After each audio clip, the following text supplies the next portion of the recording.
Assalamualaikum warahmatullahi wabarakatuh. Waalaikumsalam warahmatullahi wabarakatuh.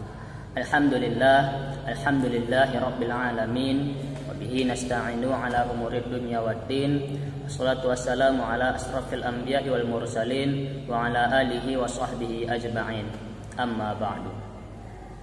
Pertama-tama marilah kita panjatkan puji berserta syukur atas kehadiran Allah Subhanahu wa taala, yang dimana Allah Ta'ala telah memberikan kita nikmat sehingga kita dapat mengerjakan tugas dari bapak dosen kita sendiri. Salawat dan salam marilah kita hanturkan kepada baginda Nabi besar Muhammad sallallahu alaihi wasallam, yang dimana beliau telah membawa kita dari zaman jahiliyah ke zaman Islamiyah, dari zaman kebodohan menuju zaman yang berilmu pengetahuan. Baiklah, perkenalkan, nama saya Rizky Hidayat dan kawan saya yang bernama Rizky Balkia. Kami dari kelompok 1 ingin mempresentasikan tugas dari Bapak. Pengertian hadis. Kata hadis berasal dari asal kata hadasa, yahdisu, hudusan, wa hadasatan. Hadis dari asal kata ini memiliki beberapa makna, antara lain sebagai berikut. Yang pertama adalah al-alamu hadisun, atau hadisun, alam baru. Alam maksudnya segala sesuatu selain Allah.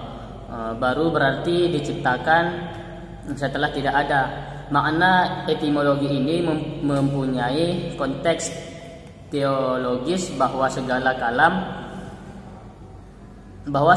kalam selain kalam Allah bersifat hadis atau baru. Sedangkan kalam Allah bersifat qadim atau terdahulu. Yang kedua adalah at-ariyu, atau bisa disebut dengan lunak dan lembut, dan baru. Misalnya dalam bahasa Arab, ar-rajulu hadasun, yang artinya pemuda laki-laki. Ibnu Faris mengatakan bahwa hadis dari kata ini karena berita atau kalam dari itu datang secara silih berganti sebagai perlambang usia yang silih berganti dari masa ke masa. Yang ketiga adalah al-khabaru wal kalamu. Al-khabaru yaitu berita, pembicaraan, al-kalam perkataan. Oleh karena itu ungkapan berita hadis yang diungkapkan oleh para perawi yang menyampaikan peristiwa jika bersambung sanadnya selalu menggunakan ungkapan haddasana, atau yang berarti memberikan kepada kami, atau semasanya seperti mengkhabarkan kepada kami dan menciptakan kepada kami. Ketiga maknanya di atas. Etimologis di atas lebih tepat dalam konteks istilah ulumul hadis, karena yang dimaksud hadis ini adalah berita yang datangnya dari Nabi Shallallahu Alaihi Wasallam. Saya akan menjelaskan tentang pengertian sunnah. Sunnah adalah segala sesuatu yang dinukilkan atau dikutip dari Nabi Shallallahu Alaihi Wasallam, baik berupa perkataan, perbuatan, maupun berupa takrir, pengajaran, sifat, kelakuan, perjalanan hidup Nabi baik sebelum maupun sesudahnya. Adapun pengertian khabar. Khabar adalah segala berita yang datang selain dari Nabi Muhammad SAW.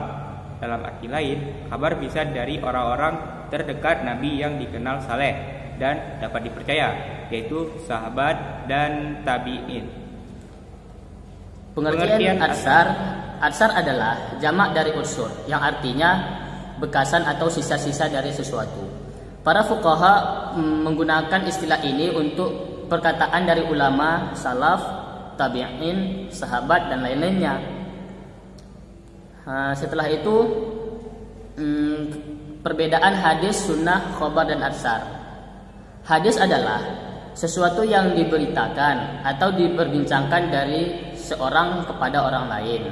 Sedangkan sunnah adalah segala sesuatu yang dinukilkan atau dikutip dari Nabi Shallallahu Alaihi Wasallam Sedangkan khobar adalah segala berita yang datangnya bukan dari Nabi Shallallahu Alaihi Wasallam.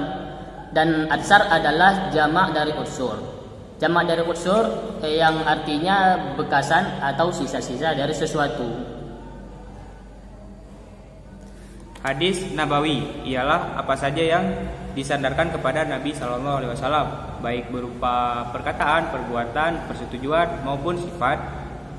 Sedangkan hadis qudsi adalah yang secara maknanya datangnya dari Allah Subhanahu wa taala, sementara redaksinya dari Rasulullah Shallallahu Alaihi Wasallam.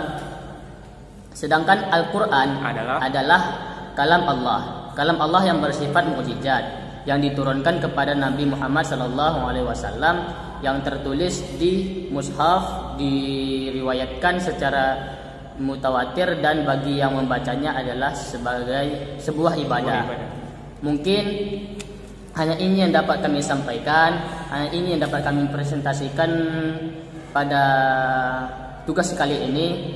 Saya yang bernama Rizky Hidayat dan Rizky Balqiyah, kawan saya, ingin mengundurkan diri. Apabila ada kesalahan kami mohon maaf.